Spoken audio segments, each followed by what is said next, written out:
नमस्कार, हा mini blog आहे 29 जुलैचा। त्या दिवशी माझा बड्डे असतो, त्यामुळे आम्ही चाललो होतो जिजामातेचं जन्मस्थान आहे सिंदखेड राजा, तिथे आम्ही आज चाललो होतो। हे तुम्ही बघू शकतात, बाहेरचं वातावरण किती सुंदर होतं, खूप असं छान हिरवगार वाटत होतं सर्वीकडे। ही तर आम्ही सिंदखेड राजाला पोहोचताच इथे हा मोती तलाव आहे, तिथे आम्ही फोटो वगैरे काढले। खूप छान असं वातावरण होतं, खूप प्रसन्न वाटत होतं, हिरवगार चारही बाजूने हिरवगार होतं आणि खूप भारी वाटत होतं तिथे। ह्या पावसाळ्यात फिरायला जायला खूप छान असं वाटतं, सगळीकडे आभाळही भरून आलेले होते छान।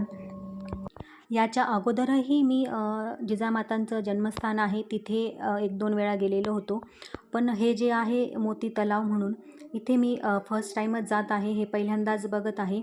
इथे मला खाली उतरायला खूप भीती अशी वाटत होती। मी पूर्ण ब्लॉग शूट केलेला आहे, याचा मी एक सेपरेट व्हिडिओ बनवणार आहे। हा मी फक्त 2 ते 3 मिनिटाचा व्हिडिओ इथे बनवत आहे। मला भीती वाटत हे आम्ही मोती तलावाच्या तिथे आहोत, 2 जण होतो। मोती तलाव बघून झाल्यानंतर आम्ही लगेच जिजाऊ सृष्टी येथे गेलो, तिथेही जिजामातांचं दर्शन वगैरे घेतलं आणि त्यानंतर आम्ही जिजाऊंच्या जन्मस्थळी गेलो।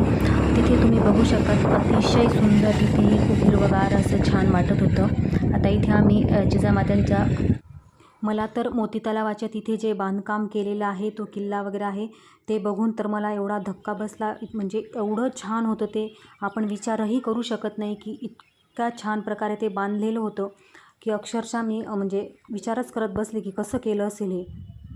खूप सुंदर असं बघण्यासारखं आहे, खरंच खूप छान आहे।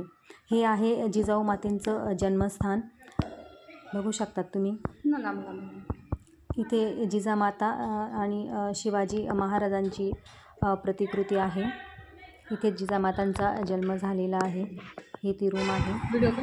त्यानंतर अशा प्रकारे आम्ही सर्व तिथे बघितल्यानंतर आम्हाला थोडी भूक लागली होती, मग आम्ही पावभाजी तसेच नूडल्स खाल्ले आणि घरी गेलो। आजचा व्हिडिओ आवडल्यास